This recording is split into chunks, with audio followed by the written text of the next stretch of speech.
Զրուցակիցս Հայաստանի Հանրապետական կուսակցության փոխնախագահ Արմեն Աշոտյանն է։ Ես պարզապես ամենասկզում նշեմ, որ քաղաքացիական պայմանագիր կուսակցության եւ ոչ միայն կուսակցության խմբակցության տղամարդ ներկայացուցիչները մեր հրավերներին չեն արձագանքում։ Պատճառների մասին գուցե ավելի ուշ խոսեմ եթերում, իսկ հիմա զրուցելու եմ շատ կարևոր հարցերի շուրջ պարոն Աշոտյանի հետ։ Նախ շնորհակալ եմ, որ ձեր թանկագին ռեսուրսը ժամանակը տրամադրեցիք մեզ։ Փոխադարձ շնորհակալության մասով, բայց սկիզբը արդարացման տպավորություն թողեց, այսինքն արդարանում եք հեռուստադիտողի առջև։ Ոչ, ես բոլոր ինտերվյուների ժամանակ հիշեցնում եմ, որ քաղաքացիական պայմանագիրը չի գալիս, որ իրենք ամեն դեպքում գուցե ինչ-որ փոփոխություն լինի վարքի մեջ։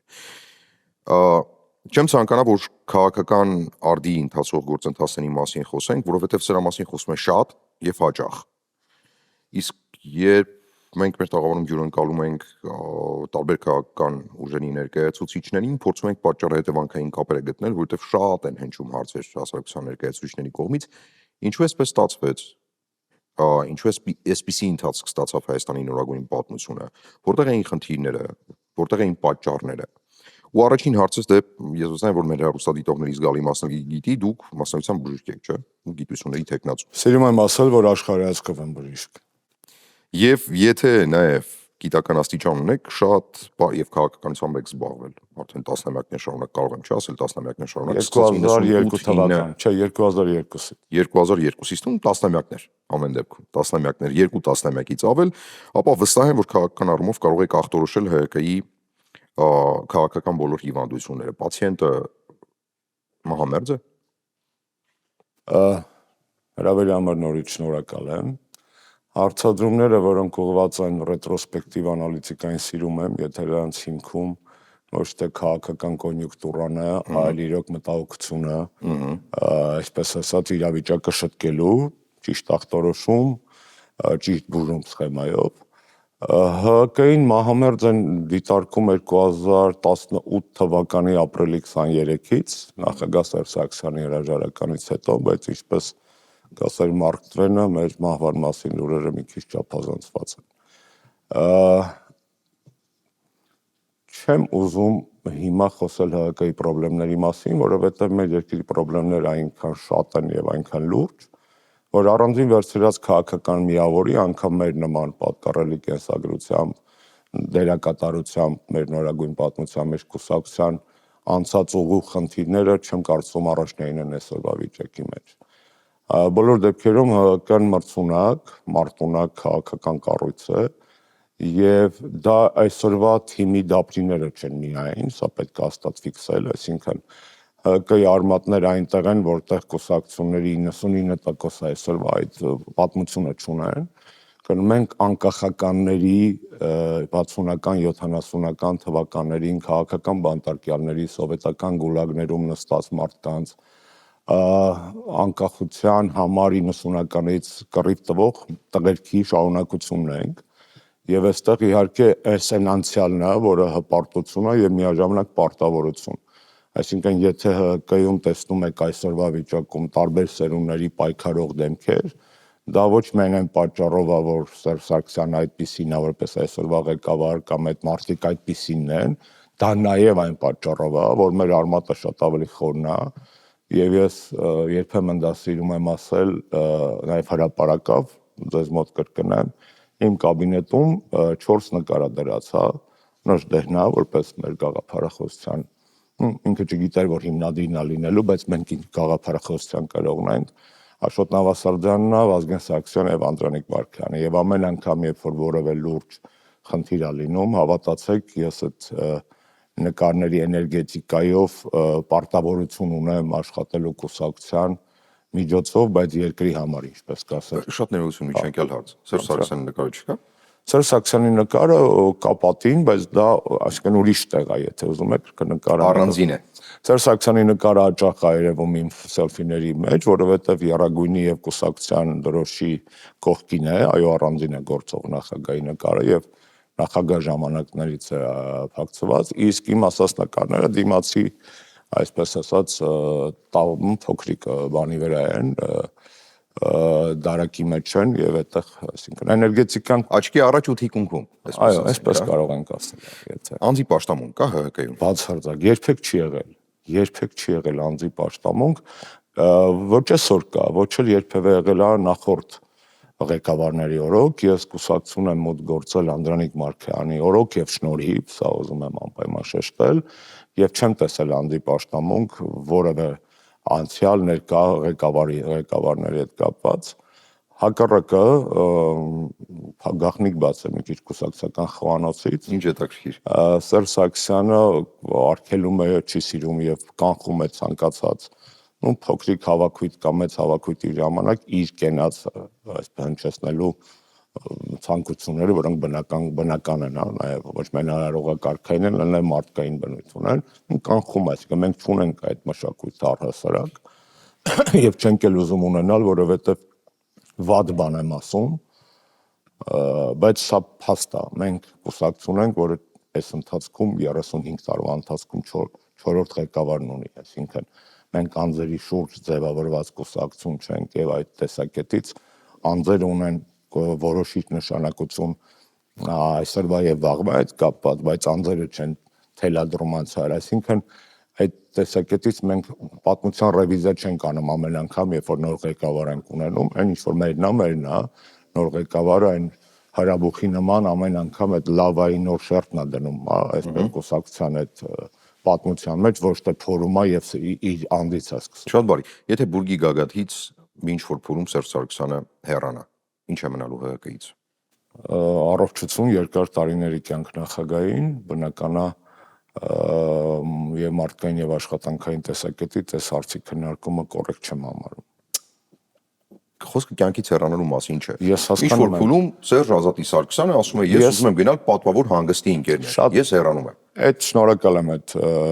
բարձաբանման համար, այդ տեսակետից կուսակցությունը շարունակելու է իր գործունեությունը, որովհետև արդեն ձեզ ասացի, մենք լիդերափոխության փորձ ունենք, մենք լիդերափոխության պատմություն ունենք եւ կուսակցությունը բոլոր վայրեջներով եւ անկումներով այնուհանդերձ կենսունակ քաղաքական միավոր է, որի հիմքում այո եւ պատմությունն է եւ այսօր շատ ավելի կարևոր առաքելություն ունի ՀՀԿ-ն, եթե ընթացիկ քաղաքական գործընթացները ինչպես ամենասկզբից դուք ասացիք անենք արանքի։ Չէ, ամբողջությամբ չենք անելու, դիտարկելու ենք։ Դուք ասեք որտեղ կուզենաք կանդրադառնանք, հա, որտեղ կուզենաք կանդրադառնանք, բայց կուսակցությունը կարևորագույն առաքելություն ունի այսօր։ Երբ որ քաղաքականությունը աշխարհով մեկ դարձել է ավելի գաղափարաբանական, այսինքն իդեոլոգիաների վրա հիմնված կուսակցական քաղաքական հոսանքները այսօր հիմա Եվրոպական միությունում, Ամերիկայի Միացյալ Նահանգներում, ասում եմ աշխարհով, չեմ ասում Հայաստանում։ Կուսակցությունը ունի առաքելություն այդ մշակույթը վերադարձնելու Հայաստան, մեկ, այսինքն դարձնելու քաղաքական պայքարը ոչ միայն պերֆորմանսի, շոուի կամ ընթացիկ քաղաքական կոնյունկտուրայի առարկա, այլ նաև դնելով դրատակ արժեհամակարգ։ Եվ բացի այնից, որ մենք այդ արժեհամակարգի կարող ունենք եւ ուզում ենք մասին դերքոսենք, շատ ահագին է։ Եվ երկրորդը մենք ունենք առաքելություն, իմ կարծիքով, սա իմ կարծիքն է, կուսակցության կարծիքը չի, չենք քննարկել, ես արդիականացնել ազգային գաղափարախոսությունը որպես մրցունակ կատեգորիա։ Սրան շատ կարևոր շամփոփման եկակ այս փուլում ձեր խոսքի, որովհետև դեռ 2008 թվականին դուք ազգային ժողովի գիտության, կրթության, մշակույթի եւ երիտասարդության հարցերի մշտական հանձնաժողովի նախագահն էիք, Վագին երիտասարդ 2008-ին, եթե չեմ սխալվում, եթե սխալվում եմ, խնդրում եմ ինձ ուղղեք, ապա 2009-ից 16-ներ եղել եք կրթության եւ գիտության նախարար, ու հիմա կխնդրեմ ձեզ ասել 5 առանցքային բան, որ արել եք Հայաստանի երիտասարդության, գիտության, սպորտի, մշակույթի համար եւ որոնք հիշվել են այս հասարակության համար։ Մի փոքրիկ ճշգրտում, այն ժամանակ, երբ որ ես պատիվ եմ ունեցել ղեկավարելու ձեր մատնանշած գերատեսչությունը, մշակույթ, սպորտ, երիտասարդություն։ Ես հանձնաժողովից սկսեցի։ Հանձնաժողովի մասով կարող եմ ձեզ հիշել, ինքս հիշել եւ ձեզ հիշեցնել երկու կարևոր բան։ Առաջինը այդ ժամանակ 2008-ից 9 թվականներին մշակվեց եւ նախարար Սպարտակ Սեյրանյանն էր եւ համատեղ ջանքերով նախարարության հետ միասին երկու ընթերցմամբ ընդունվեց հանրակրթության մասին նոր օրենքը, որը բեկումնային էր համարվում հետսովետական տարածքի երկրների համար իր լիբերալիզացիայի տեսակետից։ Երկրորդ բանը, որ ուզում եմ հիշեցնել, սկսել եմ հիմա մտաբերում Եվրոպայի խորհրդի խորհրդարանական վեաժողովի բանաձևերի արդյունքում եւ Հայաստանի բուտ ստանձնած պարտավորությունների արդյունքում մենք ունենք խնդիր վերանայելու հեռուստատեսության եւ ռադիոյի մասին օրենքը, իսկ մեդիան մտնում էր հանձնաժողովի տիրույթ եւ այդտեղ Եվրոպայի խորհրդի փորձագետների հետ անդիմադիր падգամավորների մասնակցությամբ մենք ելի ընդունեցինք, այսպես ասած, բեկումնային պրարիվնոյ օրենք, որը նաեւ այո Որը ինչ փոխեց։ որը փոխում էր հանրային հեռարձակողների հետ կապված քաղաքականությունը։ Բայց փոխեց։ Փոխեց, այո, հագին փոխեց։ Խոսքը եկեք դինամիկայի մեջ դիտարկեք, հա, խոսքը գնում է հիշեք հետ մարտի 1-յան ժամանակահատվածի մասին եւ այդտեղ Եվրոպայի խորհրդի արչեւ Հայաստանը ստանձնած պարտավորությունների կատարման ընթացքի հաշվետվողականության մոնիտորինգի խնդիր ուներ եւ մենք կարողացանք այդ հարցը լուծել, կարող եք հետո ճշտել այդ ժամանակվա տարբեր անդիմադիր падգամավորների հետ, որոնք ինձ հետ հանձնաժողովում աշխատում էին, որ իրենք բոլորը կողմ են, այսինքն օրենքը այնքան լավը ստացվեց, որ ընդդիմությունը կողմ քվեարկեց։ Ֆանտաստիկ։ Իսկ 7-ամյա նախարարական շրջանում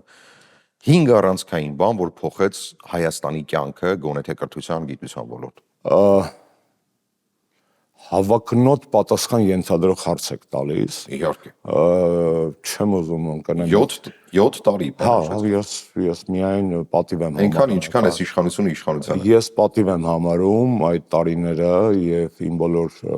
աշխատանքային թերություններով հանդերձ շնորհակալ եմ, որ այդպիսի հնարավորություն ունեցա աշխատելու, կատարելու քայլեր, որոնք գուցե պոպուլյար չեն առ այսօր, բայց ոչ մի նախարար ինձանից հետո, առավել եւս ոչ մի իշխանություն մեզանից հետո այդ քայլերը չի վերանայել։ Օրինակ, 12-ամյա հերթով գալիս եմ։ 12-ամյա կրթական համակարգի վերջնական ներդրումը կարող եք հոգալ, կարող եք կներեք ձայնավորներ հանել, բայց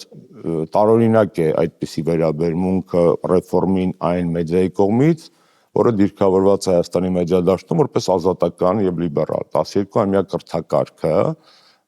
ազատական եւ լիբերալ է միանշանակ ինչով այդ խնդրում եմ բացեք էլի կրթության մեջ ազատական եւ լիբերալը ո՞րն է շատ բարձ բացեմ 12-ամյա կրթակարգը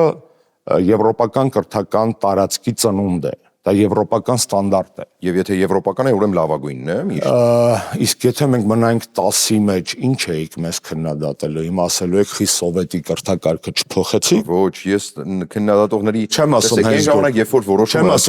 արդեն ավարտում եմ եւ ես մեծ երջանիկ երիտասարդ եմ որ 12 տարի չեմ սովորել դպրոցում տեսեք եթե 12 տարի չսովորեին դպրոցում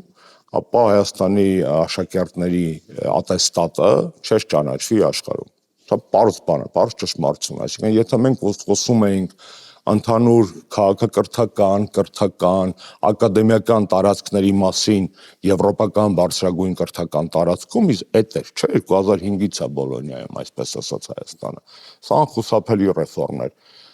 Այստեղ մի փոքրիկ գաղտնիք բացեմ ձեզ։ Որոշումը 12-ամյային անցնելու կայացվել է ինձանից առաջ բայց սա կշտան բանկ չի, բայց բոլոր նախարարները ունեցել են բավականաչափ շուստրայություն, այդ որոշման կյանքի կոչումը հետաձգել են հենց 2-3 տարով այն հաշվարկը, որտեղ Ձեր գրպանն են գցել, էլի բան հաշվեցել։ Այն 2-3 տարով այն հաշվարկը, որտեղ իրանք նախարար չեն լինի, թող հաջորդը գանի, որտեղ պարզել, որ դա քաղաքական ինքնասպանության հետ համարժեք լուծում էր, որովհետև 12-ամյա կրթությունը դուք այսօր էլ հա դրա մասին այլ բացական վերաբերմունք կարող եք ունենալ, ես ընդունում եմ բովանդակային քննադատությունը առայն, որ այդ տարիները չեն լցվել համապատասխան, իսկ վերջի 7 տարին ընդհանրապես խայտառակությունը, հատկապես վերջին 4-ը, այս պետք է ուղիղ ասել, երկրորդը դա ավագ դպրոցների ցանցի 12-ամյան էր առաջինը, ֆիքսեցինք, երկրորդը ավագ դպրոցների ցանցի ներդրումը, որը նորից կարող եք քննադատել, բայց դրա հիմքում ընկած է ճիշտ գաղափարախոսություն, նախամասնագիտական կրթության, դա էլ եվրոպական համաշխարհային բանկի եվրոպական տարածքի այսպես ասած տենդենս էր, ավելի այլ հարցեր, որ այդ նախամասնագիտական կրթության բավարար միավորներ չկային Հայաստանում։ Շատ ճիշտ եք ասում, որովհետև չի հնարավոր չի մի անգամից ստեղծել ամեն ինչ։ Ես կներեք եսի համար, որովհետև իրականում թիմ էր աշխատում, ոչ միայն ես, մենք ստեղծեցինք այդ համակարգի կմախքը, այսինքն կրթական համակարգի բոլոր ինստիտուցիոնալ բարեփոխումները արվել էին։ Հաջորդ նախարարները պետք է միս եւ արյուն տային այդ կմախքին, այսինքն այդ ստրուկտուրան ունենալով, համադրելիությունը ապահովելով եւ Հայաստանը ինտեգրելով հեսա երրորդին կհասնեմ, այդտեղ կասեմ, այդ բառն էլ վարկաբեկած, աննախադեպ տեմպերով հետսովետական տարածքում բացի Բալտիկայից հանած, մենք Վրաստանից եւ Մոլդովայից, այլ Ուկրաինայի մասին չեմ ասում, այդ ռեֆորմների գերազանցիկությամբ առաջ ենք եւ դրա մասին շատ է խոսվել։ Ավելի եվրոպական էին, քան Նիկոլ Փաշինյանի ժամանակ ենք, էլի։ Այո,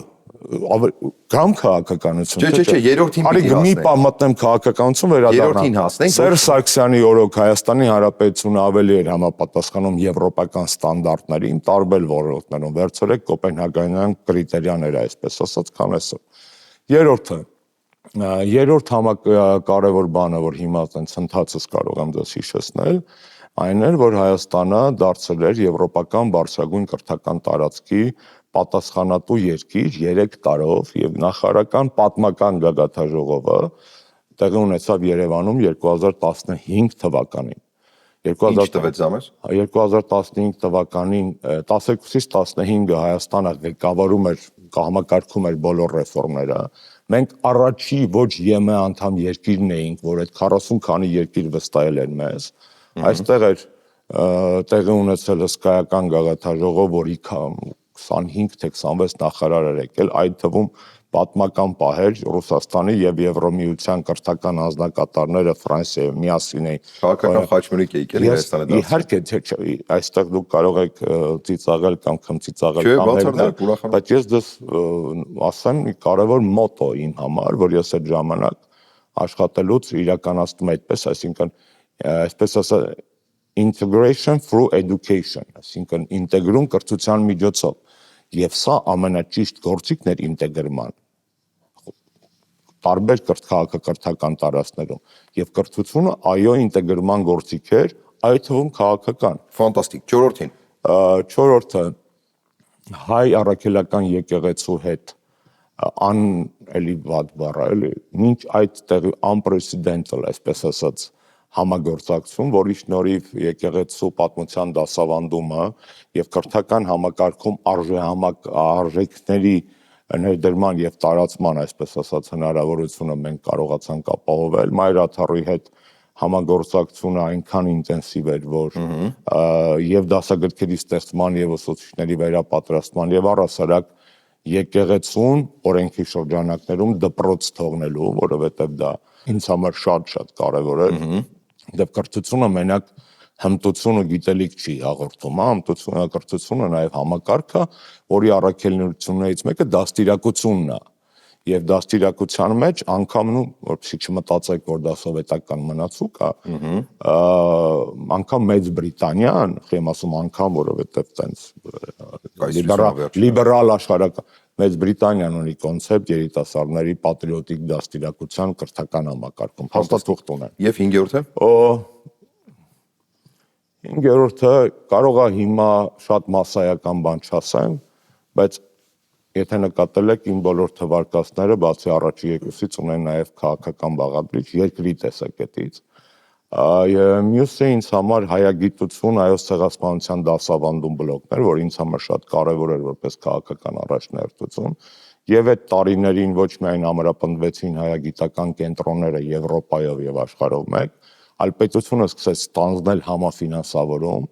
մասնավորապես մենք կանխեցինք Հալը Վիտենբերգի գերմանական առաջատար բուհերից մեկն է Հալը Վիտենբերգի համալսարանում հայագիտական մաշտոց կենտրոնի փակումը, ֆինանսավորում ստացավ Բուխարեստի հայագիտական, այո, որովհետեւ ֆինանսավորումը պրծել էր, գերմանական կառավարությունը հաշվի առնելով ուսանողների նվազ թվաքանակը եւ թուրքական լոբին մտադրություն ուներ փակելու հայագիտական կենտրոնը օպտիմալացման անվան տակ եւ ես հատուկ մեկնել եմ Գերմանիա, աշխատել եմ իմ գործընկերների հետ եւ այդտեղ մենք այդ կենտրոնի ֆինանսավորումը նորից DAAD-ով Deutsche Academy of Exchange Program-ով վերակառուցեցինք, Գերմանիայից խոսեցինք, Գերմանիան այն երկրներից էր, որտեղ նաեւ ձեր խոնարհ ծառայի համառ ջանքերով եւ քաղաքական կապերով ներդրվեց հայոց ցեղասպանության դասավանդումը որպես առարկա, դա սկսվեց ուրեմն Սաքսոն-Անհալտ երկրամասից, գիտեք, կրթությունը Գերմանիայում ֆեդերալ մակարդակի չի, հողային մակարդակի է, այսինքն Բանավոր Մարտին Լյութերի համալսարանումն էր դրվեց։ Մարտին Լյութերի համալսարանում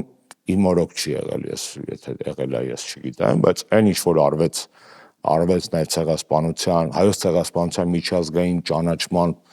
վատ բառ է, բայց համահռչակման, հանրայնացման, պոպուլարիզացիա գուցե այդ բառը չի, բայց տեղեկատվացության բարձրացման ուղղությամբ դա մեր կարևոր ուղղություններից մեկն է։ Ես իմանա այդպիսի հարցեր եք տալու նաև իմ նախորդ կյանքից, որովհետև այսօրվա Ինչու են սրանք կարևոր հարցեր, պարոն Աշոտյան։ Չէ, ես դեմ Ինչու են սրանք կարևոր հարցեր։ Ես ընդհանրապես ասեմ, որ համապատրաստից եմ, այսինքն այս ձեր հարցերին Ես վստահ եմ, որ կրթության ոլորտի մասնագետներն էլ մեկնաբանությունների հատվածում հնարավորություն կունենան։ Անպայման կարող են գրել։ Պարոն Աշոտյան, այստեղ շատ կարևոր մի քանի բան նշեցիք, այդ թվում նաև։ Բայց կներեք, նախորդ բլոկը փակենք, հա, եթե ցույց կտակ, կայֆը գիտեմ, հավեսը, չգիտեմ, ինտրիգա է այնտեղ, որ ես 9 տարի կրթության նախարար չեմ, բայց դեռ մարդիկ երևի թե կրթական համակարգի ձեր ասած այդ 7 տարին է, թե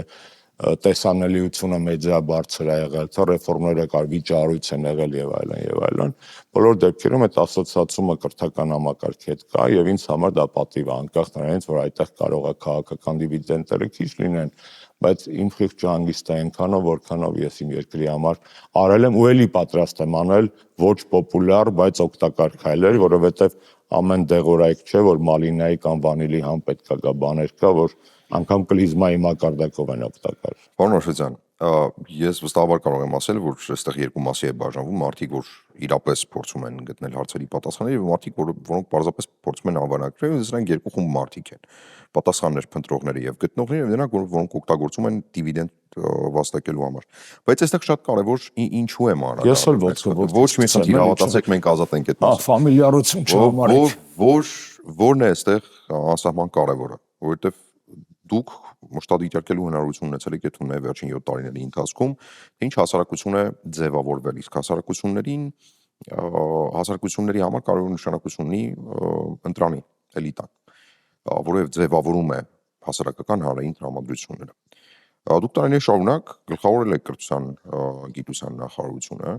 բարեփոխումներ եք արել, հատուկ խնդրեցի, որ դուք նշեք այն 5 առանցքային ոլորտները, որտեղ այդ բարեփոխումները իրականացրել եք եւ համարում եք, որ դրանք կարեւոր են։ Բայց վերջնարդյունքում, եթե չեմ ասում, 16 թվականին եք լքել պաշտոնը։ 16 թվականին լքել եք պաշտոնը, 7 տարի շարունակ ունեցել եք հնարավորություն առանցքային, ըստ երևի անկյունաքարային նշանակություն ունեցող ոլորտի վրա ազդեցություն ունենալ։ Եվ 2018 թվականին տեղի ունենում հեղափոխություն, ապա 2020 թվականին տեղի ունենում պատերազմ եւ 2020 թվականից հետո հասարակությունը, ինչպես շատ անդիմադիրներն են պնդում, գնում է տոտալ անհասկանալի ինչ որտեղ շատերի գնահատմամբ նաև զազրելի ճանապարհով, որտեղ կա անտարբերություն, եկեղեցու նկատմամբ իրականացվում են որոշակի գործընթացներ, բայց մայրաթորում բազմաթիվ երիտասարդներ, որոնք ձեր նախարար եղած ժամանակ արդեն պիտի հիմա հասուն լինեն, հա, եթե տարիքային խմբերը վերցնենք, օրինակ իմ տարիքային խմբի մարդիկ պիտի կանգնած լինեին այնտեղ, որտեղ ի վերջո եկեղեցու պատմություն են ուսումնասիրել դպրոցում, այդ հայոց պատմությունից զատվել է եկեղեցու պատմությունի դեպ, սա էլ է քննադատություն, ինչու է զատվել, եթե հայոց է, ուրեմն այդ հայոցի պատմության մեջ մտնում է նաև եկեղեցին, ու վերջնարդյունքում ձեր նախարարության օրոքել կայացվել են որոշումներ կամ իրականացվել են գործընթացներ, որոնք չեն հանգեցրել գուցե բարձր իրավագիտակցության մակարդակ ունեցող իրավագիտակից հասարակություն, որ կարողանար որոշումներ կայացնել եւ պատասխանատվություն կրել իր որոշումների համար։ Այդ դեպքում որտեղ եք հաջողել, եթե այս ամենի արդյունքում կա տոտալ անտարբերություն։ Ինձ դժում է հասարակության մեջ եղած մոլուցկը բոլոր մեղավորներին փնտրել սեփական եսից դուրս եւ անպայման գտնել մի թիրախ, որին կարելի է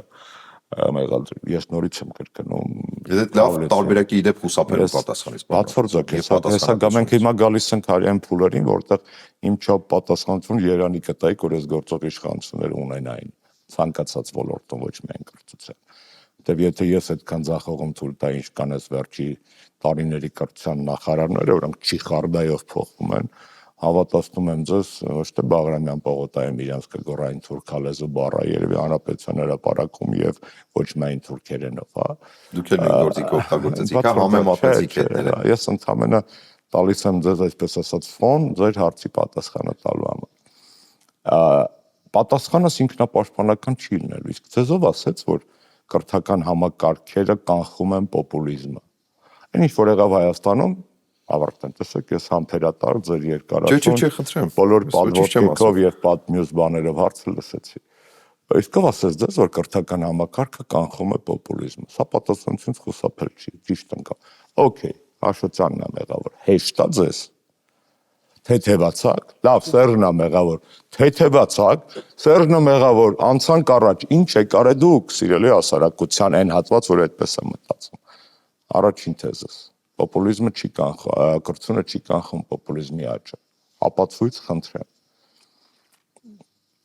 Ամենաբարձր կրթական համակարգ դպրոցական համակարգով եվրոպական երկրների մեջ ունի Ֆինլանդիան օրինակ կամ Շվեյցարիան։ Այնտեղ աչակողմյան կուսակցությունները առաջինից երկրորդ տեղ են գրավում։ Իշխանության չեն գալիս դեռ, այսինքն պոպուլիստական աչակողմյան, որովհետև ժողովրդավարական համակարգերը ավելի ռիգիդ են այդ տեսակետից տենց հեշտ չեն տատանվում, բայց այդ պոպուլիստական քաղաքական հոսանքները ունեն շատ բարձր հանրային ընկալում, թեպետ կրթական համակարգ հանրակրթության լավագույններից է աշխարհում։ Բարձրագույն կրթության ոլորտում խնդրեմ։ Ամերիկայի Միացյալ Նահանգներում պոպուլիզմի հիմա են մոռացել, որտեղ լիբերալ մեդիաները, այդ թվում Հայաստանում, մինչև Տրամպի ընտրությունը սիրում են իրան համարել պոպուլիստ, այդ հիմա շատերը փոխել իրենց բանը, wording-ը, այսպես ասած։ Տրամպը, որպես ԱՄՆ նախագահի տեխնացու, թիրախավորվել էր որպես սուպեր պոպուլիստ, այսպես ասած, հա, թեպետ ԱՄՆ-ն լավագույն բարձրագույն կրթական համակարգն ունի աշխարհում։ Երրորդ օրինակը բերեմ ձեզ։ Մեծ Բրիտանիա, լավագույն բարձրագույն կրթական համակարգ, Օքսֆորդ, Քեմբրիջ եւ այլն, այտենց լիքը բաներ, Էդինբուրգ, top 20-ի մեջ մի 5-6 հատ բու եւ այլն, աշխարհում մեկ սաղերնեք են տալի ընդ սովորելու։ Ամենաբարձր վարկանիշը այսօր ունի Նայջել Ֆարադի նորաստեղծ կուսակցությունը, որը եւ կոնսերվատորներից եւ լիբերալներից եւ լիբերալ դեմոկրատներից այս անցյալ շաբաթվա բաներով, փոլերով առաջի տեղում, իսկ միջև էլ ուներ նույն մարդու պոպուլիստ մարդու հիմնադրած UKIP-ը։ Միջև էլ Brexit-ը ուներ, այսինքն այս պոպուլիզմը, կրթությունը չի կանխում պոպուլիզմը։ Սա ֆիքսեք։ Նիկոլի այսօրվա կներեք այդ անունը տալու համար ձեր տաղավարում, դուք չեք տվել, ես առաջինը տվեցի, դրա համար եմ ներողություն խնդրում, գուցե չգրված կանոն ունեք այստեղ։ Բացարձակ չգրված կանոններ չունենք, պարոն։ Նիկոլի երկրպագուների մեջ կամ իրան իշխանության բերած մարդկանց մեջ, ու այսօր էլ իրան սատարող մարդկանց մեջ, օրինակ իմպոստերի տակ թաղեն բոյետ գրող ծոցերի եւ ձյաձերի մի զգալի մասը իմորոք չի կրթություն ստացել, բայզեւե, էլի ինքը սովետական կատարողների ընտրություն կատարողների մեջ, եթե արդեն ուրիշ հարց եք տալիս, ասեմ ու հետ գամ, ընտրություն կատարողների մեջ, ջահելության մեջ, երիտասարդության մեջ այն տարիքային խմբում, որը դուք վերագրում եք իմ նախարար այդ ժամանակին, ամենամեծ թվով աբսենտիզմն է, այսպես ասած, քաղաքական պասիվությունը։ Բայց վերադառնալով մեր տարիներին, չեմ ուզում գլուխ գովեմ, եւ դա միայն դպրոցի կամ կրթական համակարգի հարցը չէ, դա նաեւ ընտանիքի եւ պետությունում տիրող մթնոլորտներ։ 16 թվականի ապրիլյանի ժամանակ այդ տղերքը, որ հերոսաբար կռվեցին, զոհվեցին, հաղթեցին, այդ ում սերունդներ։ Այդ իմը չէ։ 2020-ի տղերքը հերոսաբար չէին կռվել։ Չէ, հերթով եմ գալիս, մի տենց շավ, ես հերթով գոր, մի կանխեք իմ բոլոր արգումենտները, թեպետ շատ լավ հասկանում եք, ես ինչ եմ ասելու։ 16 թվականի այդ սերունդը ում սերունդներ, ում կրթված սերունդներ։ 20-ի սերունդը ում սերունդներ կներեք, եթե տենց եք նայում։ Այդ ինչ տղեկ էին, որոնք միջևերջ կյանք էին տալիս իրանց հողի համար։ Իհարկե նորից կրկնեմ, դա նախ եւ առաջ ընտանիքի, երկրորդը միջավայրի, երրորդը կրթական համակարգի շնորհքներ, այսինքն ես չեմ վերագրում այդ իրանց հայրենասիրությունը բացառապես կրթական համակարգին, բայց հաստատ այդ տղերքի ուսուցիչների 80-85%-ը այդ տղերքին լսարաներում, երբ որ նրանք երեխա էին կամ դեռահաս էին, տվել են այդ դաստիարակությունը, այդ արժեքը հայրենիքի համար վիզ դնելու մի փոքր բան էլ ավելացնեմ, պարոն Աշոտյան, եթե դեմ չեք։ Այդ նույն ժամանակահատվածում, երբ մարդիկ հերոսաբար, տղերքը հերոսաբար բարձր բարոյահոգեբանական պատրաստվածությամբ զոհվում էին, կարող էին նաև չզոհվել, եթե այդ նույն կրթական համակարգը նախնական զինվորական պատրաստության բավարար մակարդակի դասընթացներ վարեր դպրոցում եւ նշանակություն տար այդ դասընթացներին, հաշվի առնելով, որ վաղ թե ուշ պատերազմը լինելու։ Այս բանից մորալ սանդղակիցն է կներեք, բայց ներքև հարցադրումը։ Ինչու՞։ որովհետև իսրայելական բանակում, որ ամենամիլիտարիզացվածն է,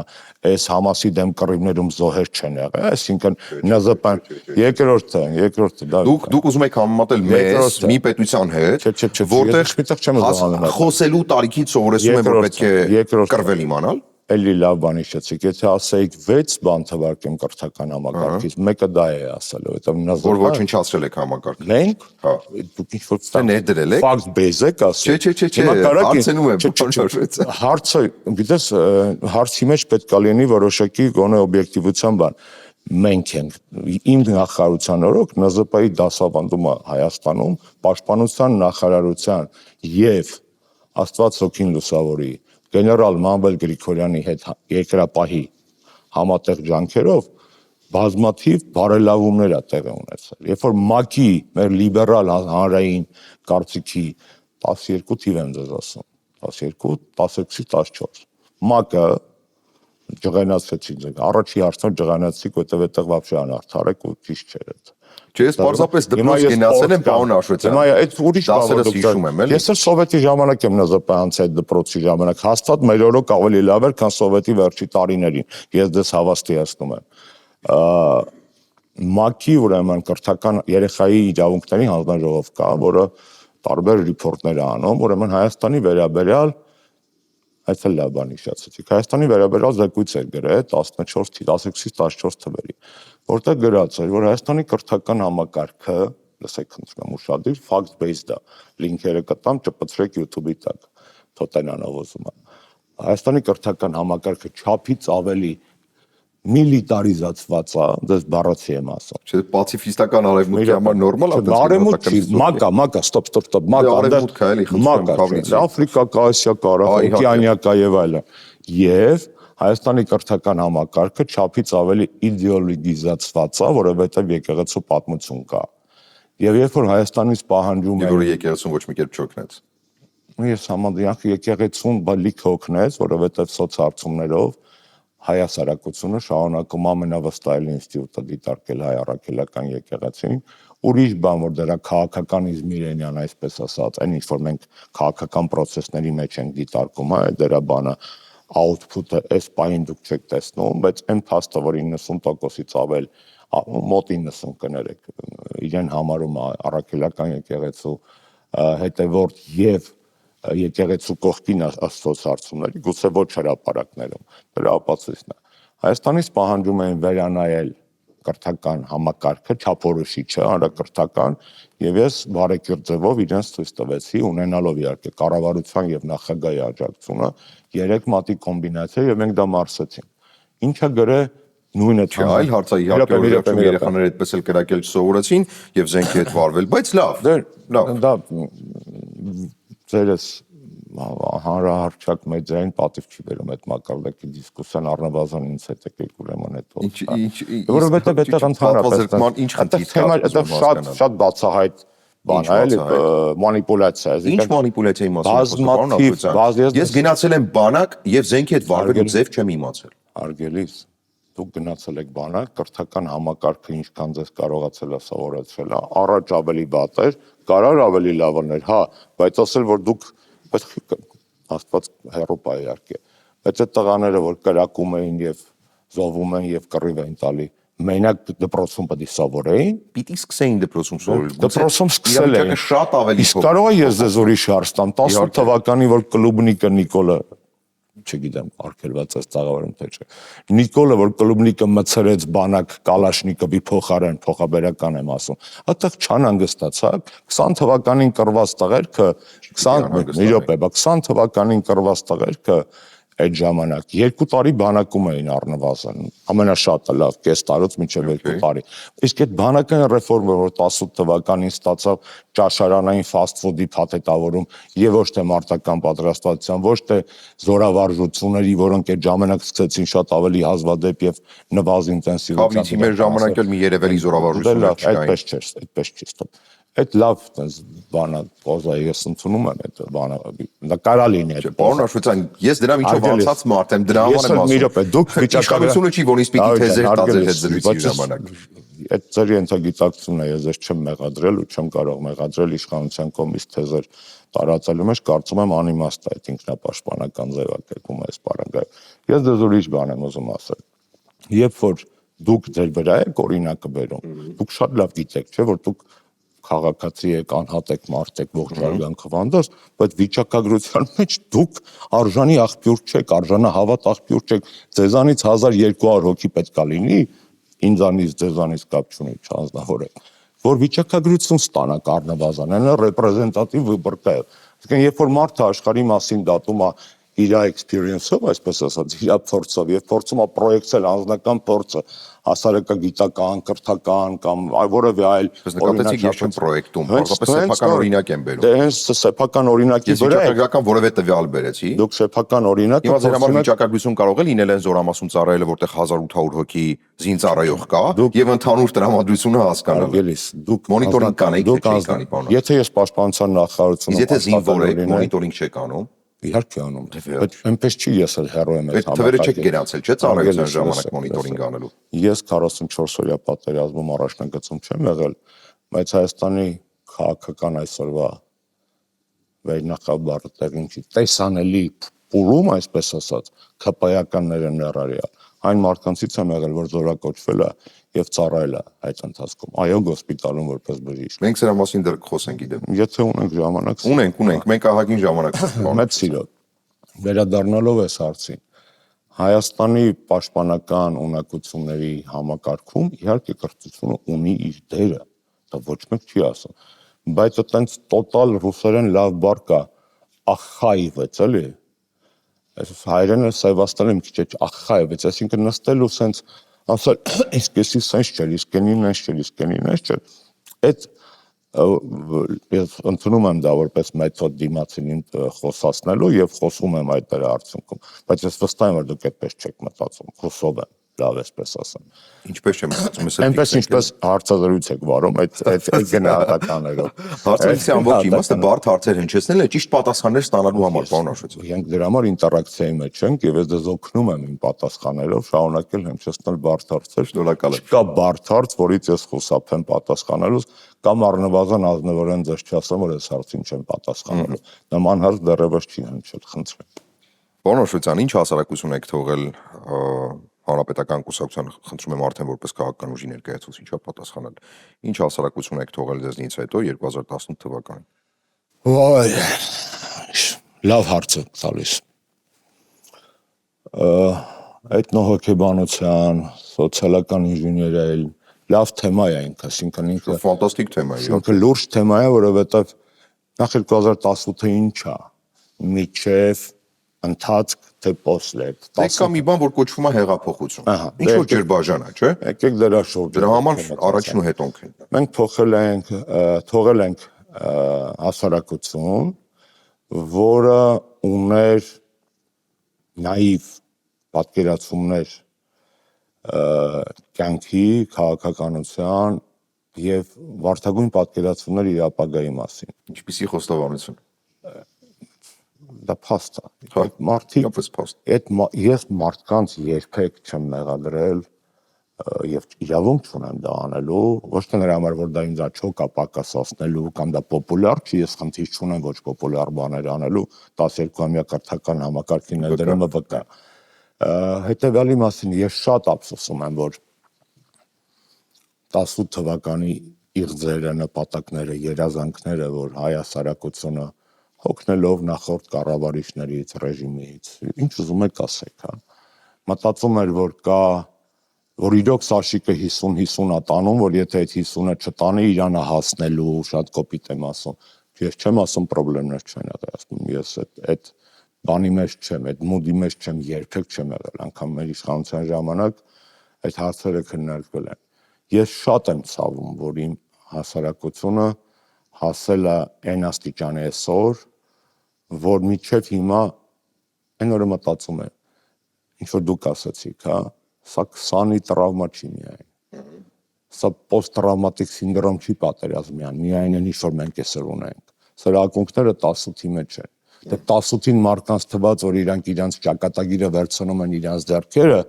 հետո տեսան թե ինչ եղավ այդ արդյունքում։ Երբ որ ճակատագիրը քո ձեռքերն ես վերցնում, ճիշտ եմ հասկանում։ Այս բարձաբանենք, որտեղ շատ խնդիրներ կարող են առաջանալ։ Ոչ մի խնդիր չկա, իմ ասածը։ Տանք ռուսներին մեր ճակատագիրը բան հենց տենց էլ ուզում էիք, ռսաստրուկներ, գործակալներ, գիտեք էլի ոնց է դա։ Չգիտեմ այդ ոնց հանչու, որովհետև ոչ մի նորմալ լուրջ մարդ ինձ այդպես բան չի կարող ասի եւ վստահ եմ էլի, Ինչ ասել է ճակատագիրը վերցրեցին իրենց ձեռը։ Մտածեցին, որ իրենք այտենց լավ հույսերով, այտենց նաիվ պատկերացումներով գնալով մի մարդու հետևից ով տալիս էր դժվար խնդիրների հեշտ լուծումներ, որոնք խափում էր ոտի վրա, անգամ նույն օրվա մեջ առավոտվա եւ իրիկունվա միտինգին եւ իր այդ քայլերթին ասած բաները իրար չէր բռնում։ Այդ մարդիկ այո, վերցրեցին, մտածեցին, որ վերցրեցին պատասխանատվություն, բերեցին մի մարդու այդ պատասխանատվության բառի հետ զուգահեռ իրականության մեջ է գոյատևում առհասարակ եւ 20 թվականը 18-ի հետևանքեր իր այս բաներով ակնհայտ է։ Իսկ 20-ից հետո ստեղծված այս պոստ-տրավմատիկ վիճակը ակունքներով 18-ի մեջ է։ Հիմա ռուսաստրուկին գանք, հա։ Բայց դա հարց չէր էլի։ Չէ, ասացիք, որտեղ չեմ կենտրոնանալ։ Թեզեր են, որոնք անիմաստ էլի։ Հասացիք, թողեք եթե ուզում եք։ Եթե անիմաստը խեյք հնչեցրե։ Ես վստահ եմ դուք եթերային ժամանակ։ Դրա մեջ ծաղր կար, պարոն Աշոտյան։ Առավել եւս պարտավոր եմ պատասխանալ, որովհետեւ չեմ սիրում, որ ինձ ծաղրում են, հա, շնորհակալ եմ։ Որպես կանոն ես եմ սիրել դա անել, ջայլ ժամանակ երիտասարդ քաղաքական գործի ժամանակ ծաղրել դա անցել է, ես Բայց ես չեմ ծաղրում, էլի, հասկանում եմ, դե մնացել էր դա։ Թեզն ենք ծաղրում։ 18 թվականի հարց եմ տալի։ Մինչև 18 թվականի ապրիլ վերջին լրջագույն արտաքին քաղաքական քայլը, որ արել է Հայաստանի Հանրապետության իշխանությունը 18-ից վերջինը,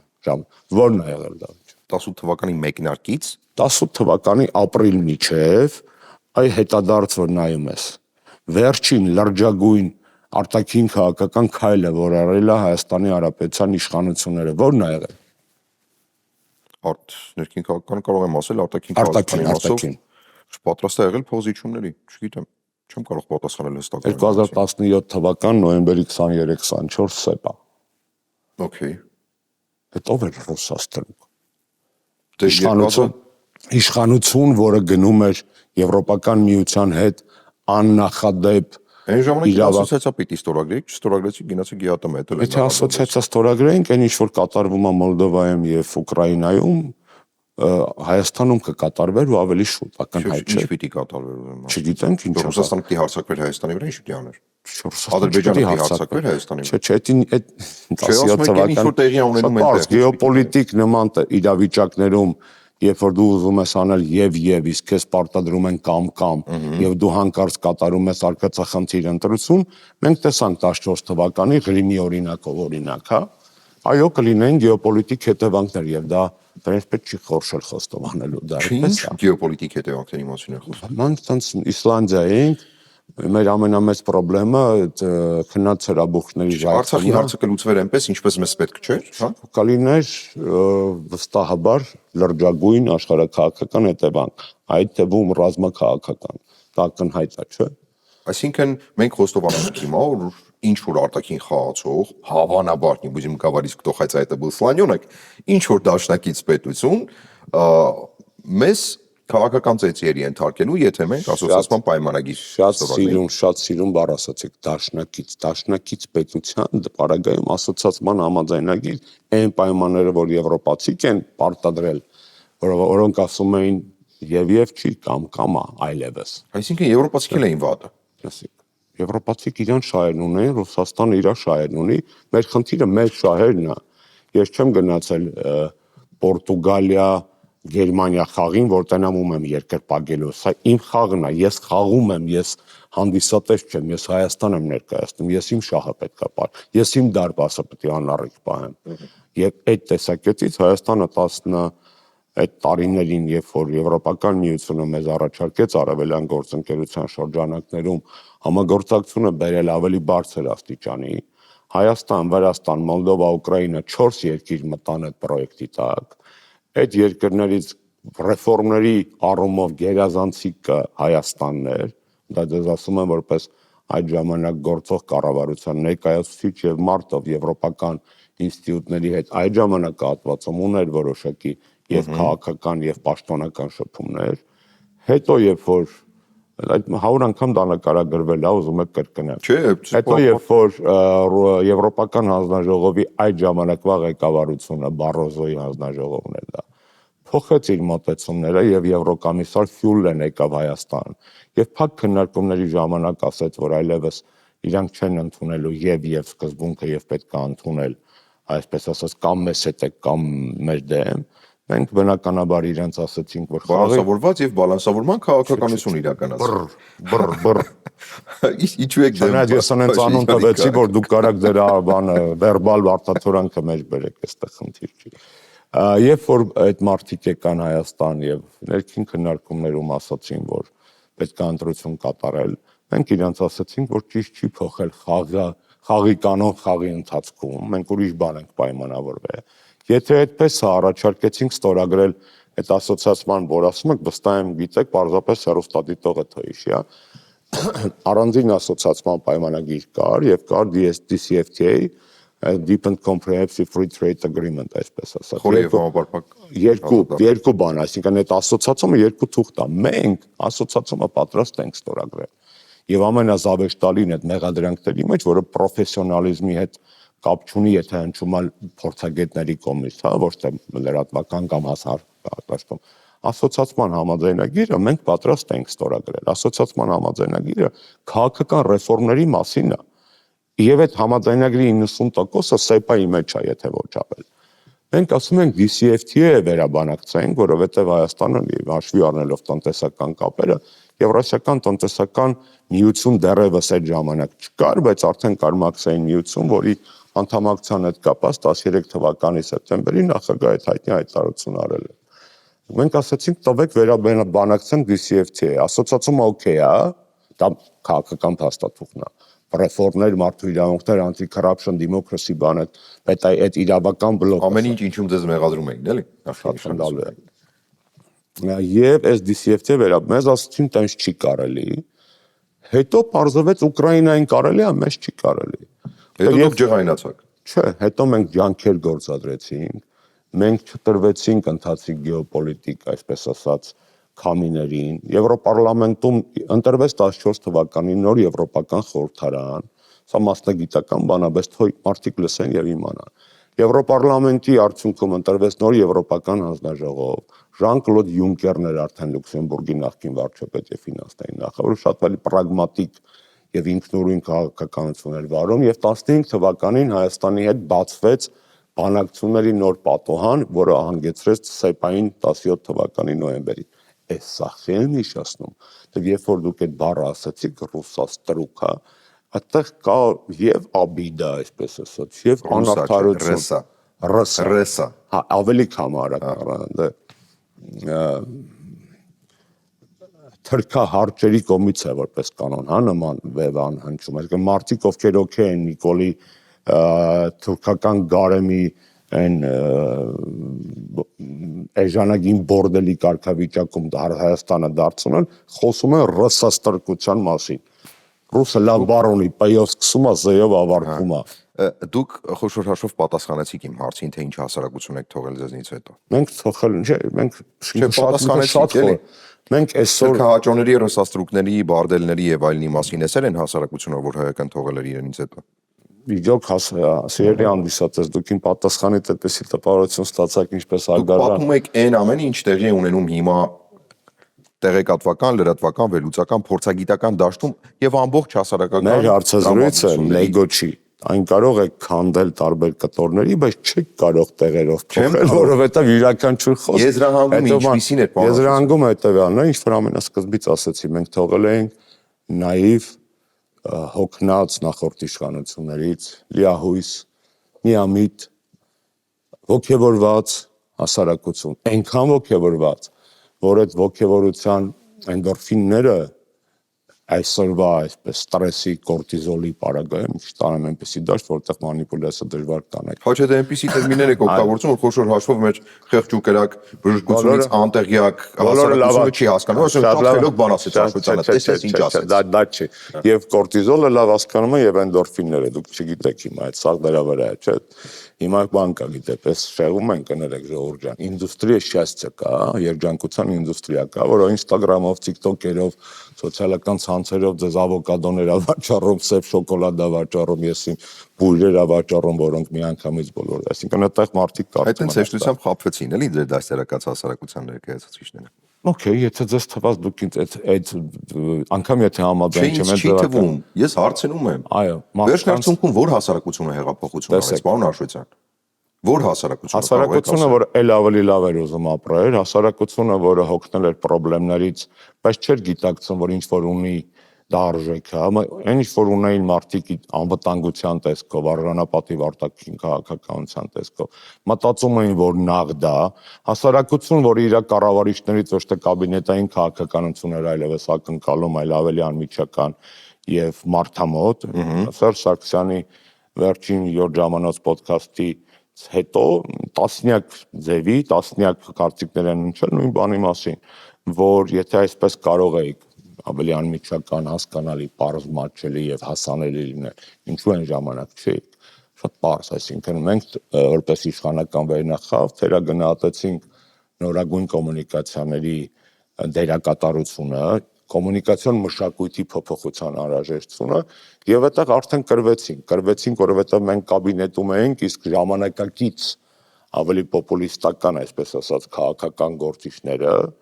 ուրիշ ձև էին իրականացնում իրենց բանը, այսպես իրենց մի փոքրիկ մեջբերում եմ, շատ ներողություն եմ խնդրում, դե շատ լավ գործընկերոջ, շատ հայտնի Հայաստանում, շատ հայտնի քաղաքական գործչի, կյանքը վերահաստատեց, որ այսօր Հայաստանի ամենաազդեցիկ քաղաքական ուժը հանրապետականն է, առաջիկա 10 տարիներին պետք է լինի հանրապետականը եւ որևէ մեկը, ով ցանկանում է Հայաստանում պաշտոն զբաղեցնել, առանց Մելիք Ադամյան 2-ով անցնելու չի կարող հաջողության հասնել։ Էդուարդ Շարմազանը 2015 դուք ընդհանրապես ընդգծում եք մեր կուսակցության ինքնավստահությունը։ Այո, մեծատեղ բան։ Կամ մենք հասկանում ենք, չէ՞, որ փողից կտրվածությունը գուցե թե դա էլ կարա լինի, այսինքն այս ամբողջ ինչ որ կատարվել է մեզ հետ, ես ուզում եմ մի հատ վերել մի հարցի, որը վերադառնամ, հա։ Մենք 18-ի մասին առասարակ իմ հետ որ խոսում են, ես ուզում եմ հասկանամ խի են խոսում։ Եթե 18-ի մասին խոսելիս փորձում եմ փնտրել պատասխաններ այսօրվա իրավիճակից դուրս գալու համար, ես օքեյ եմ։ Եթե 18-ի մասին խոսում են այն մտայնությամբ, որ դե օբշի վիճակը կա հիմա, բայց սոտիկի 18-ին ճիշտ են կարևոր Սերժին մերժել ենք, այդ ես օքեյ չեմ։ Որովհետև եթե մեզանից եք պահանջում այդ կամակնկալում, այդ կատարսիսը, այսպես ասած քննարկումներ, ապա մարդը իր տեղում այդ պետք է անի, որովհետև 18-ի մեջ բոլորը իրենց մեղքը ունեն, գործող իշխանությունները իր թերություններով, քաղաքացիները իրենց սխալներով, անտարբերները իրենց անտարբերությամբ, այսինքն այս 18-ի մասին չենք խոսում առհասարակ։ Եթե խոսում ենք, որ հասկանանք, որ 26-ին 18 չլինի, հասարակական սխալների տեսակետից, որ պոպուլիզմի հետ դեմ վերջացնենք։ Ինչու 2018 պիտի լիներ դրա համար ենք քննարկում։ Դրա պրակտիկ իմաստը, եթե պատմագիտություն, սոցիոլոգիա եւ այլն, ես չեմ ձեր բանախոսը լավագույն։ Եթե ռեալ պոլիտիկն է, ես եմ ապագային միտված։ Իսկ եթե հոգեբանա, որ սոտեկի դուք համոզվեք, դուք չէ, այդ հարցադրման հիմնական կրողները համոզվեն, որ դե սաղ վատ է հիմա, բայց 18-ին ճիշտ են կարևոր Սերժին մերժել եք, այդ կներեք, ես ձեր հավեսն ու ժամանակը չունեմ։ Եթե կարծում եք, որ ճիշտ է կարա, շարունակեք։ Եթե ունակ չեք, գոնե Աշոտյանի չափ, կեսի չափ, սամակրիտիկա անել, սամաանալիզ անել, ընդունել սեփական critical thinking չունեք ընդհանրապես եւ ձեզ թվում է ով ինչ արել է 18-ից մինչեւ այսօր չհայկական, սաղ ճիշտ են արել, ուրեմն Աստված ձեզ հետ։ Չգիտեմ ում է ուղղված այդ խոսքը, բայց վստահ եմ, որ Հայաստանում մեծամասնությունը այդպես չի կարծում, էլի։ Ես ագրեսիվ փոքրամասնությանն եմ ծառայում։ Դե խնդրում եմ։ Ճիշտ եք անում, աշխատում եք ձեր ընդդիմախոսների ընտրազանգվածի հետ։ Ինձ ոչ միայն հետաքրքիր էր տեսնել ձեր այս ժամանակակից մեդիան եւ վերջապես ձեզ հետ հարցազրույց ունենալու պատիվ ստանձնել, այլ նաեւ իհարկե ունենալ քաղաքական շատ կարևոր է։ Իմ համար իհարկե ես հանրային գործիչ եմ եւ ինձ համար դա Կարևոր է։ Եվ այստեղ նորից վերադառնանք 18-ի թեմային։ Եթե 18-ի քննարկումները գիտական են, խնդրեմ, դա մեզ հետ չի։ Մասնագետներ լուրջ հավաքեք եւ այլն։ Եթե 18-ի մասին քննարկումները ապագային են միտված, մենք մեր փայ սխալներով մեր 50 cent-ը դնենք այլևս այդ դասերը սերտելու process-ի մեջ։ Եթե 18-ի սխալները, 18-ի քննարկումները որոշ մարդկանց համար կյանքով ոտնահարված էգոն, այսպես ասած, կամ իրանց թերությունները սրբագրելու միջոց է եւ իրանց թվում է, որ Սերժ Սարգսյանը ՀՀԿ-ն են տանձիկն են, որտեղ կարան իրանց ստրեսը գան հանեն, դա ֆիգս դվա կներեք։ Այդ տանձիկը արդեն այսպես է տալիս։ Շատ բարի։ Ինչու եմ այս հարցը տալիս, որովհետև ինքնահայեցում բառը վերջին շրջանում շատ ակտիվ է օգտագործվում, հա, եկեք ինքնահայեցման փուլերը անցնենք։ Համարենք, որ հանրապետական կուսակցությունը իբրև քաղաքական միավոր համակարգ սիստեմա է, չէ՞ ամեն դեպքում։ Այո, այսօր փոքր ավելի մասշտաբի, բայց սիստեմա է, համակարգ է, ինստիտուցիա է։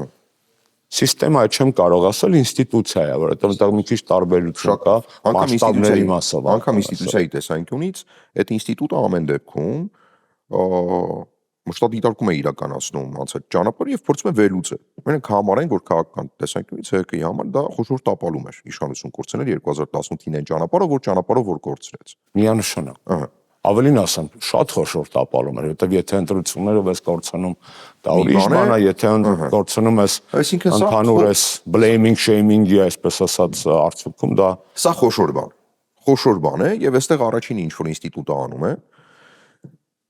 գլուխ-գլխի է տալի հասկանալու պատճառահետևանքային կապերը։ Արված այդ հիմա այդ ինքնահայեցումը արված է։ Այո, իհարկե։ Ինչքանով է աջակցում դա վերաիմաստավորմանը։ Դա շատ աջակցում, դա վաղուց արված։ Եթե այդ հարցի ներսում մտահոգությունը ՀՀԿ-ն այդ դասերը քաղել է, թե չէ, ապագայում մրցունակա, թե չէ, շտապ եմ հանգստացնել, որ այո, 18-ից հետո 19-ին, 20-ին դրա գագաթնակետը ուզում եմ պարզապես դες խնդրեմ լսեք, որովհետև գուցե այն ժամանակ ուշադրություն չեք դարձրել դրա օսիկ։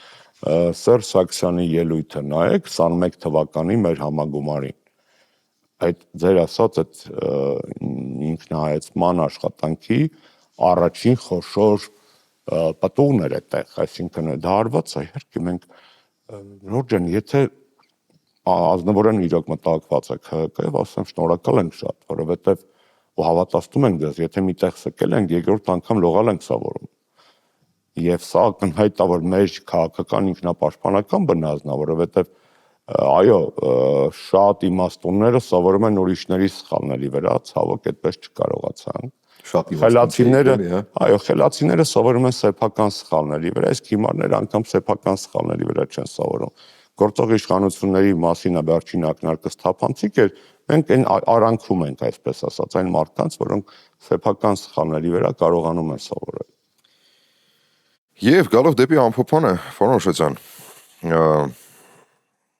դուք 44-րդ պատերազմի ժամանակ, թեպետ շատերը դրա մասին չգիտեն, բայց այդ շատ կարևոր է,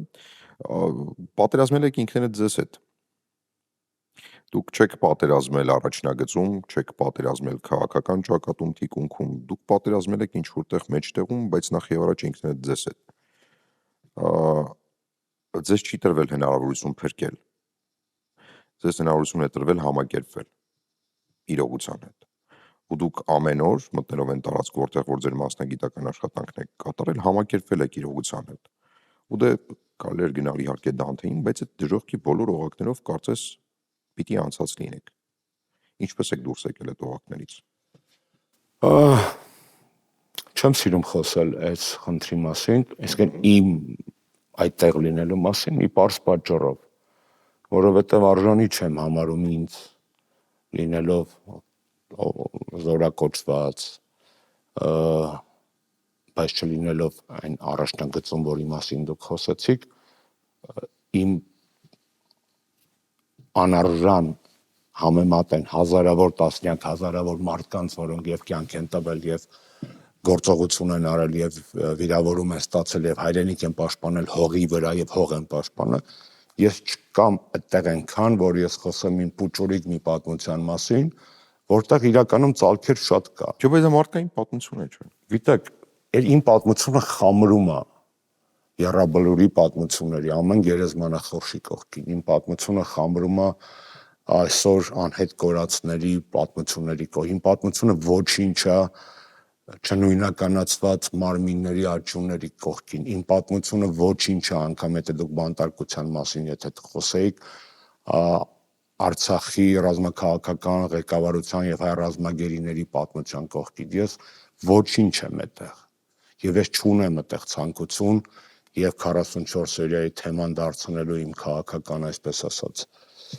PR-ի կամ կերպի քաղաքական իմիջի մաս, ոչ էլ իմ քաղաքական բանտարկյալների մաս։ Հարցս այնքան մարդկային էր, ոչ քաղաքական էր, ոչ որևէ շատ, բայց ես սրանից ավելի մարդկային պատասխան կարայի ակնկալել։ Ես դες ասում եմ, որ եթե կլինեն մարդիկ, ովքեր չոփը գերանք սարքեն իրենց կենսագրության մեջ, ես իմ չոփը գիտեմ, որ չոփ է։ Եվ ցանկացած հարցում կարող եք համարել դա քրիստոնեական խոնարհության, կարող եք համարել դա անձի էվոլյուցիայի մեջ նախկին ցինիզմից դեպի շատ ավելի ծանր քաղաքական կերպի եւ մարդկային պատմություններ տեսած մարդու, բայց այդտեղ մի հատ կարևոր հանգամանք կա, այդ ինչ որ դուք ասեց այդ բանի մեջ, հա 44 օրյա պատերազմը առ այսօր չունի իր դեմքը։ Ապրիլյան պատերազմը դեմքեր ունի։ Քաշը, Քարամանը դեմքեր ունի։ 44 օրյայի դեմքերը շատ ավելի քիչ են քանակով, որ մենք գիտենք որպես հերոս, գիտենք որպես կերպար։ 44 օրյայի հուշարձան չկա։ Ցայտաղբյուրները գյուղերում դրած խաչքարերը այդ սաղ Քավլիցի է դա։ Այդ դրա մասին չի խոսքը, պետական հուշարձան չկա, դուք հասկանում եք, անցել է 5 տարի եւ սա ցուցիչ է, չէ, երկիրը, որի 5 կապ չունի քաղաքական ռեժիմը, եթե ռեժիմը դաժե ամենավատը թող լիներ, բայց մենք 5 տարվա մեջ մենք չունենք մի հատ պետական հուշարձան, որը կառուցված լինի այդ զոհերի հիշատակին, այդ պատերազմի զոհերի հիշատակին։ Եվ սա պետության հիվանդության ու կներեք ազգի հիվանդության դրսևորումներից մեկն է։ Հուշարձաններ ցուցիչը լինելու բանով։ Հուշարձանը քարչի, հուշարձանը սիմվոլ է, իսկ սիմվոլը այնտեղ է, որտեղ դու կարևորում ես։ Իսկ սիմվոլիզմի կարևորությունը հատկապես այսօրվա կոմունիկացիոն մենք ինչից սկսեցինք իդեալագիստի կռիվներում, դա շատ կարևոր է, չէ։ Այդ Ալիևը հիմար է, որ այդ սիմվոլների, սեփական սիմվոլները դնում է մեր սիմվոլները ուղիղ հաղթանակի սիմվոլներ է սարքել, պարտության սիմվոլները որոնք են բանոշ։ Տեսեք, պարտության սիմվոլը դնում է մի կողմ, կա հերոսության սիմվոլ։ Քիչ կան աշխարհում հուշարձաններ նվիրված հերոսներին, որոնք զոհվել են այնպիսի ճակատամարտերում, որոնք պարտվել են, չէ։ Այդտեղ պարտությունը տեխնիկական ընկալումն է, պատմագիտական ընկալումն է։ Հոգեբանական ընկալումը հերոսությունն է։ Ձեր պարտությանը հուշարձան կդնեք, բանոշը։ Ես իմ անձնական պարտության հուշարձան կդնեք։ Իմ անձնական պարտության հուշարձանը ստեղ է։ Իր հիշողության մեջ, իր սիմվոլիզմի մեջ, ես դրա շուրջ պտտվում եմ։ Իսկ մեր երկրի պարտությունը վատ բառ եք ներմուծում այս դիսկուրս հանում եմ, հերոսությունը, նահատակությունը, հայրենասիրությունը, պարտությունը տեխնիկական շոթն է։ 3-0 կրվել են կամ 3-2 կապ չունի։ Իսկ խաղը ինչպիսին էր, կներեք այս լեզվաբանության համար։ Եվ այստեղ պարտության հուշարձան պետք չի, այստեղ արժանապատվության, հերոսության, հայրենասիրության, տարրական հարգանքի, Դավիթ ջան։ Երբ որ այս մարդամեկը դժգոհում է, որ տարբեր տեղեր խաչքարեր են դնում եւ այլն, այդ հələ դնում է մի կողմ իր դրատակ դրված։ Դու մի հատ բան չես դրել։ Մեր երկիրը, այդ 5000 երեխեքը ոչ միայն զոհվածները, նաև ապրողած, ես կոչում եմ նաև ապրողած, չէ։ Եվ այս խնդիրը այն կներեք ռուսերեն բան ասեմ, այդ երկրորդ համաշխարհայինից հետո Սիմոնովն էր ոնց որ ռուս ասում էր, это нужно не мертвым, это надо живым։ Էսա պրոբլեմը։ Որ մեզ թվում է այդ անցյալի մասին է, չէ, դա ապագայի մասին է, որովհետև ամենակարևոր պատերազմը այսօր որ մղվում է, այդ թվում Հայաստանում դա հիշողության պատերազմն է։ այն իշխանությունները, ովքեր այսօր իշխանության են, կռիվ են տալի անցյալի դեմ, որպեսզի մոդելավորեն ապագան։ Այս է պատմության հիշողության պատերազմը։ Եվ այս անցյալը պրոստը անցյալ չի, որ վերաշարադրին։ Դե դուք ասացիք հայոց պատմություն եկե, հայոց էլ չի, արդեն Հայաստանի է։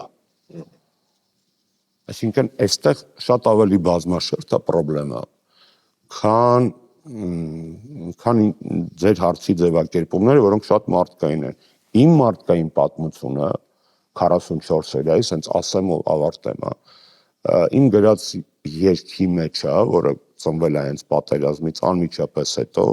եւ կատարել է Շուշան Պետրոսյանը եւ երաժշտությունը եւ խոսքերը եւ դա ցավ է, դա երգ չի, այդտեղ է իմ անձնական պատմությունը։ Եթե մարդիկ կան, որ ուզում են այդ պատմությունը զգալ, ոչ թե ես պատմեմ, եւ դա ոչ միայն իմ պատմությունն է, ես փորձել եմ բերել իմ ներվի մեջ այդ բոլոր ջիլերը, որոնք տեսել եմ, հա, այդ ջիլերը միտեղ կծիկ եմ արել ու այդ է իմ պատմությունը, որ ամենալավ պատմել է Շուշանը։ Պարոն Հաշվետյան, շատ շնորհակալ եմ Փոխադարձ թանկագին ռեսուրսը ժամանակը մեզ տրամադրելու համար։ Մեր հեռուստադիտողներին հիշեցնեմ, որ զրուցում էի Հայաստանի Հանրապետական Կուսակցության փոխնախագահ Արմեն Աշոտյանի հետ։ Մնացեք մեր եթերում։